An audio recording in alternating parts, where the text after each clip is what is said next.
सम्मानित साथियों, नमो बुद्धाय, जय भीम। आज के अंबेडकर संदेश में आपका हार्दिक स्वागत है। बाबा साहब डॉक्टर अंबेडकर संपूर्ण वाङ्मय खंड 4 डॉक्टर अंबेडकर साइमन कमीशन के साथ खंड 4 से हम अंबेडकर संदेश लगातार आपकी सेवा में पहुंचाने की कोशिश कर रहे हैं।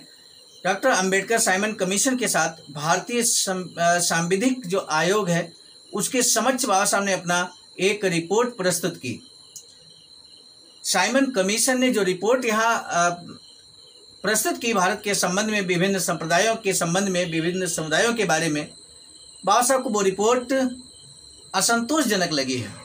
ऐसे में बाबा साहब ने स्वयं एक रिपोर्ट तैयार की है, अलग से तैयार की है, और बाबा साहब कहते हैं कि हमारे जो साथी हैं उन्होंने जो रिपोर्ट तैयार की है उससे हम सहमत नहीं हैं। ऐसे में अलग से रिपोर्ट तैयार करते हैं, और वही रिपोर्ट प्रांतीय विधायिका को लेकर, जिसमें बात की जा रही है यूरोपीय, आंग्ल भारतीय, भारतीय ईसाई, दलित वर्ग और मुस्लिम की, इनको जो प्रतिनिधित्व सामान्य और विशेष क्षेत्र में दिया गया है उसका प्रतिशत भी हम आज के अंबेडकर संदेश में आपको बताएंगे। और साथ ही साथ बाबा साहब स्वयं इस बात को बताते हैं कि दलितों पर किस तरह का शोषण, अत्याचार, छुआछूत, जाति भेद हुआ है, उसका एक लगातार उदाहरण के जरिए यहाँ पर बाबा साहब उसको उद्धृत करते हैं। मुस्लिमों को जो यहाँ पर प्रतिनिधित्व दिया जा रहा है उसको लेकर बाबा साहब कहते हैं कि भारत में दलितों पर सिर्फ हिंदू ही अत्याचार, शोषण नहीं करते, बल्कि मुसलमानों का रवैया भी हिंदुओं जैसा विषैला है, ये बात बाबा साहब कहते हैं। तो बाबा साहब की लेखनी दलितों पर अत्याचार की कहानी आज का अंबेडकर संदेश विषय वस्तु होगी।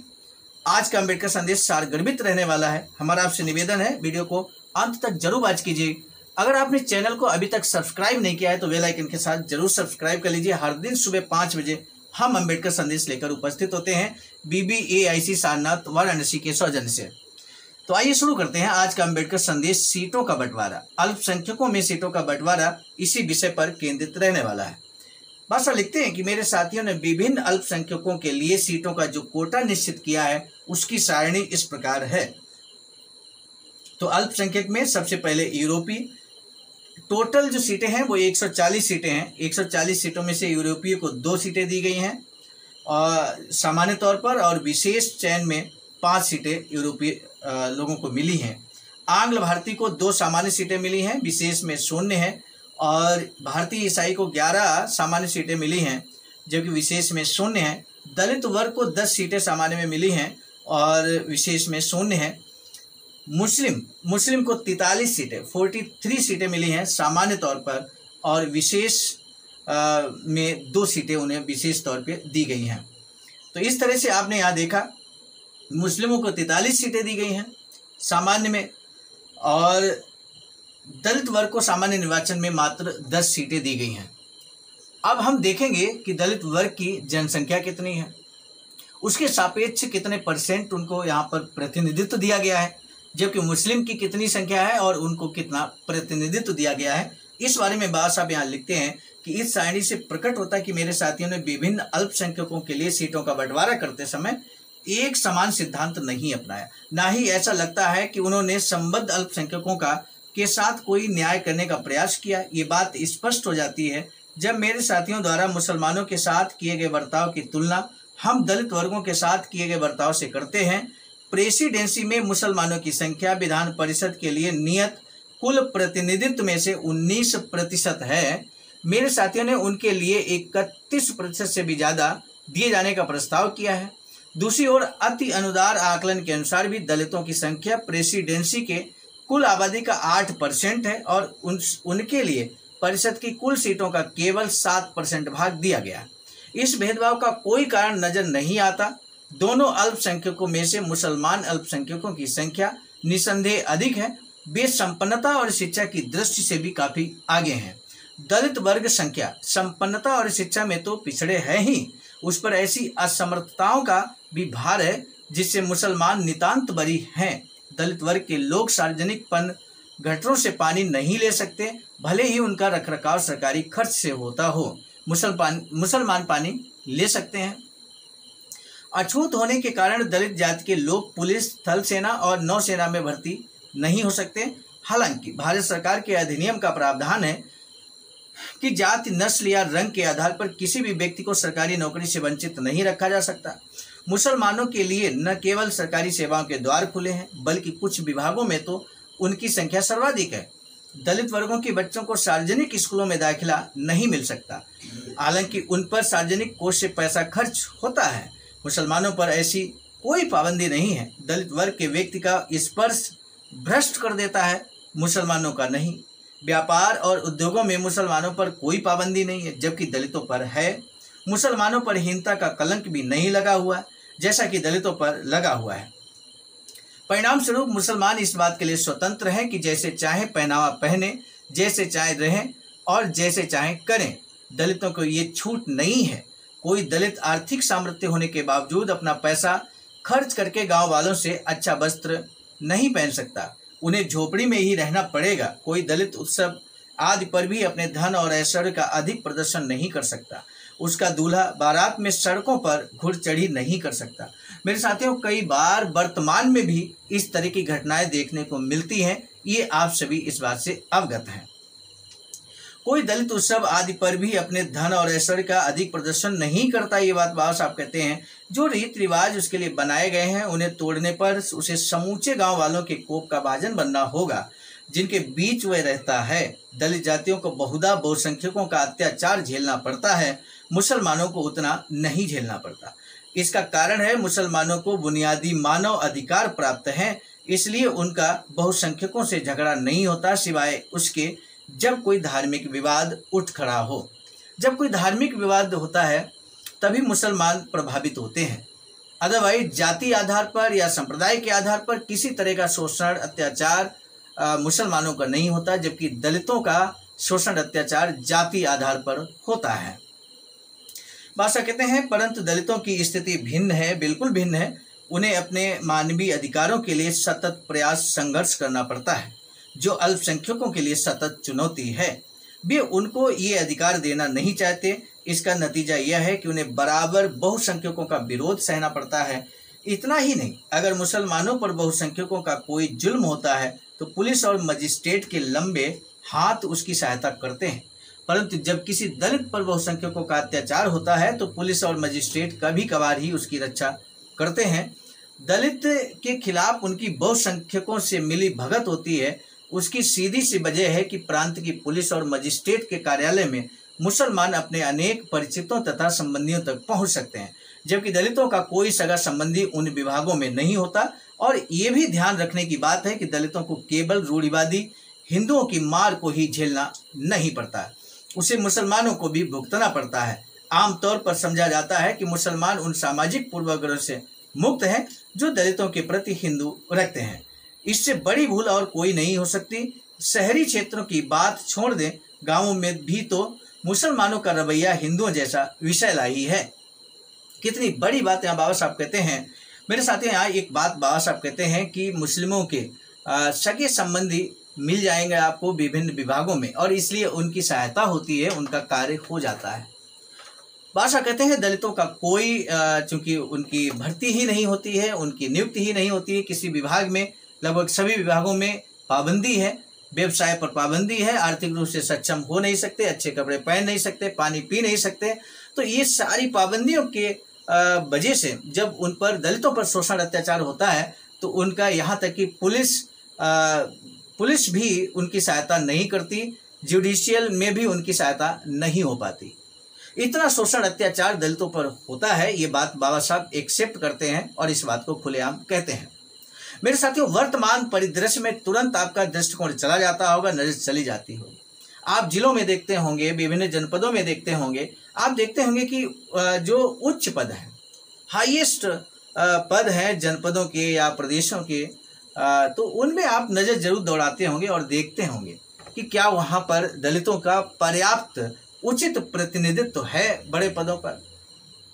और ये तभी संभव हो सकता है जब पर्याप्त प्रतिनिधित्व हो, यानी कि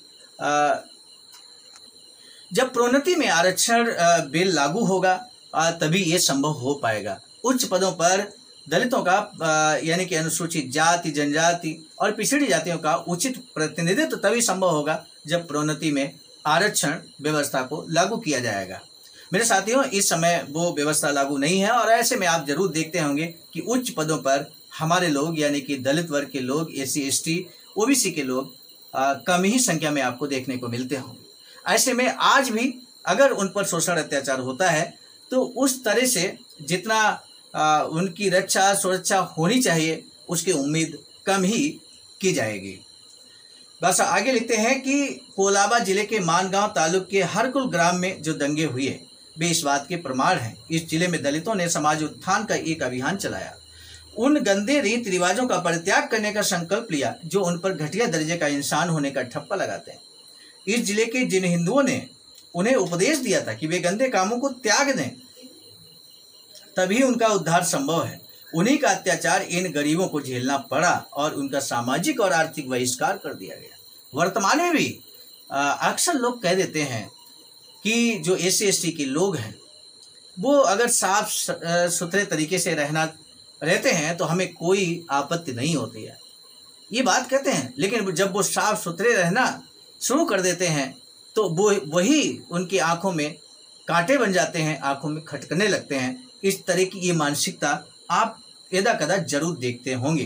बादशाह आगे लिखते हैं कि इस बात की कभी उम्मीद नहीं थी कि जिले के मुसलमानों का व्यवहार भी अपने पड़ोसी हिंदुओं जैसा ही। इसके विपरीत दलितों को आशा थी कि इस प्रश्न हिंदुओं के खिलाफ संघर्ष में मुसलमान उनका साथ देंगे, परंतु उनकी उम्मीदों पर पानी फिर गया, क्योंकि शीघ्र यह पता चल गया कि छुआछूत न मानने पर भी मुसलमान हिंदुओं की भांति इस गंदी धारणा से जकड़े हुए थे कि उनका जन्म ही घटिया सामाजिक स्तर के लिए हुआ है और अपनी गंदी आदतों को छोड़कर वे अपने उद्धार के जो प्रयत्न कर रहे हैं वह उनका अपमान और निरादर है और उसे कुचल दिया जाए। इसके फलस्वरूप दलितों और मुसलमानों के बीच जिले में कई झगड़े हुए। उनमें से एक में हरकुल में एक दलित को अपनी जान से हाथ धोना पड़ा। इसलिए यह स्पष्ट है कि दलितों की समस्या मुसलमानों की समस्या से ज्यादा विकट है। भले ही जात के रूप में मुसलमान पिछड़े हो सकते हैं, पर कम से कम वे शिक्षा के क्षेत्र में इतने उन्नत हुए हैं कि केवल उन्नत हिंदुओं से ही पीछे हैं, परंतु निश्चित रूप से वे बाधाग्रस्त नहीं हैं। अतः प्रोत्साहन और प्रयास से वे आगे बढ़ सकते हैं। दूसरी ओर दलित जातियां न सिर्फ पिछड़ी हैं बल्कि बाधाग्रस्त भी हैं। इसलिए कोई प्रयास या प्रोत्साहन तब तक उनके उत्थान में सहायक नहीं हो सकता जब तक कि सबसे पहले उनकी बाधा दूर न की जाए। दोनों के बीच ये फर्क है। मुसलमानों की पिछड़ी स्थिति सुधारने के लिए जितनी राजनीतिक शक्ति जरूरी है, दलितों का पिछड़ापन दूर करने के लिए उससे दुगनी की आवश्यकता है। भले ही उससे अधिक की ना हो, इसके बावजूद मेरे साथियों ने उनके प्रतिनिधित्व का अनुपात उलट दिया है। मुसलमान आबादी का 19% है और उनका एक मजबूत अल्पसंख्यक वर्ग है। उन्हें परिषद में 31% स्थान दिए गए, जबकि अति अनुदार अनुमान के अनुसार दलितों की संख्या आबादी का 8% है और उनके लिए परिषद में केवल 7 स्थान नियत किए गए हैं। वह वास्तव में उनकी आबादी के अनुपात से 1% कम है, यानी कि आबादी 8% है और यानी कि 7% ही उनको प्रतिनिधित्व दिया गया है दलितों को, जबकि मुसलमानों की आबादी 19% है और परिषद में उनको 31% दिया गया है, यानी कि 12% ज़्यादा दे दिया गया है। इसी बात को लेकर बाबा साहब यहाँ पर दलितों और मुसलमानों के बीच कंपेयर करते हैं। दलितों पर कितना शोषण अत्याचार होता है, विभिन्न तरह की पाबंदियां हैं, वो जीवन यापन सही तरीके से नहीं कर सकते, जबकि मुसलमानों पर इस तरह की कोई पाबंदी नहीं है। यहाँ तक कि मुसलमान भी दलितों पर अत्याचार करते हैं, उसी तरह का व्यवहार अपनाते हैं। ये बात बाबा साहब कहते हैं। यानी कि अधिकार ज़्यादा किसको मिलना चाहिए? जो सबसे ज़्यादा शोषित अत्याचार से पीड़ित हो, ऐसे व्यक्ति को, ऐसे समाज को ज़्यादा अधिकार मिलना चाहिए, ज़्यादा प्रतिनिधित्व मिलना चाहिए। सही बात तो ये है, लेकिन यहाँ पर उल्टा हो रहा है। क्यों ऐसा किया, ये अगले अम्बेडकर संदेश में हम आपको बताएंगे। एक बार पुनः हम रिपीट कर दें, दलित वर्ग को 10 सीटें दी गई, मुस्लिमों को 43 सीटें दी गई। तो यहाँ पर परसेंटेज के हिसाब से ये हमने आपको बताया कि किस तरह से मुसलमानों को अपनी आबादी से कहीं ज़्यादा प्रतिनिधित्व मिला और दलितों को आबादी से कहीं कम प्रतिनिधित्व मिला है। इस बात को लेकर बाबा साहब की कड़ी आपत्ति है और इसलिए बाबा साहब ने यहाँ पर कड़ी आपत्ति जताते हुए साइमन कमीशन के समक्ष अलग रिपोर्ट अपनी बनाकर प्रस्तुत की है। और इसी रिपोर्ट में वो बताते हैं कि आखिर मुसलमानों ने ये अधिक परसेंट में प्रतिनिधित्व क्यों प्राप्त किया है। क्यों उन्होंने प्रेशर बनाया है, दबाव बनाया है, जिससे उनको अधिक प्रतिनिधित्व मिला है, इसका स्पष्ट कारण बताते हैं। अगले अम्बेडकर संदेश में हम जल्द लेकर उपस्थित होंगे। आज दीजिए इजाजत, आप सभी को सादर नमो बुद्धाय, जय भीम। सामान्य साथियों, हम एक महत्वपूर्ण बात बताना उचित समझते हैं। बाबा साहब की अधूरी इच्छा के अनुरूप एक वैचारिक सेंटर निर्माणाधीन है सारनाथ वाराणसी में, जहां पर 14,000 स्क्वायर फीट जमीन परचेज कर ली गई है ring road green city Faridpur Sarnath में। वैचारिक सेंटर के प्रशासनिक ब्लॉक का निर्माण कार्य कंप्लीट हो चुका है। शानदार बेहतरीन प्रशासनिक ब्लॉक का निर्माण पूर्ण हो चुका है। आगे अब मुख्य भवन को बनाने की बारी हम सबकी है और इस हेतु आप दिए गए अकाउंट नंबर पर अपना अमूल्य योगदान कर सकते हैं। आज का अम्बेडकर संदेश हम लेकर उपस्थित हुए थे मिशन नायक बुद्ध मित्र मुसाफिर सर, राष्ट्रीय अध्यक्ष आवाज का नई दिल्ली की प्रेरणा में। प्रस्तुत करता कि मैं स्वयं सर्वजित आर्य, राष्ट्रीय मीडिया प्रभारी, IIT सेल आवाज का नई दिल्ली। मिलेंगे नए डॉक्टर अम्बेडकर संदेश में, तब तक दीजिए इजाजत। आप सभी को सादर नमो बुद्धाय, जय। सामान्य साथियों, यदि आप हमारे इस चैनल आवाज का ऑफिशियल, जिस पर नियमित सुबह 5 बजे डॉक्टर अम्बेडकर संदेश आपको मिलता है, आप हमारे इस चैनल को सपोर्ट करना चाहते हैं तो हमारा आपसे निवेदन है कि आप हमारे इस चैनल को सब्सक्राइब कर लें, वीडियो को शेयर, लाइक, कमेंट जरूर करें।